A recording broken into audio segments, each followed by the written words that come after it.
share this one? Are you camera shy? Oh, now you're gonna do it. You be mean? You protecting your buddy in the mirror? Huh? Are you gonna protect your buddy in the mirror? Come on. No, don't bite. Come on. Oh, you old tinker. Come on. Let's go. See? This is Skylar's cage. He's a spoiled little brat. He has a cuddle bone and a couple of toys. And there's his feeders and his water. We tried to get him to drink out of this one, but he wouldn't drink out of it, so we have to do a dish.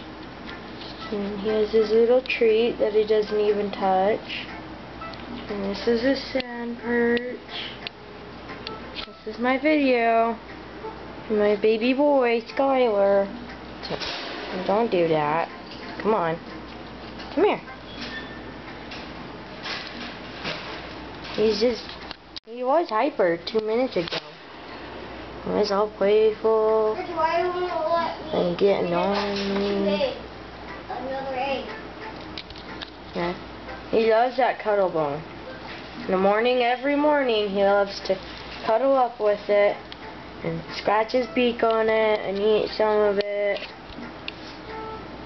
And then when he gets bored of the cuddle bone, he hops down and walks down his little ladder, and he looks at himself in the mirror, and he'll walk down the ladder, and he likes to play with his little swing. He doesn't do it very much anymore though, because he was pushing it with his beak and it came back and hit him in the head. And this is his little toy. It has a little bell on the bottom, and he pushes down on the red part and makes it ring. He thinks it's hilarious. This is my video. Bye.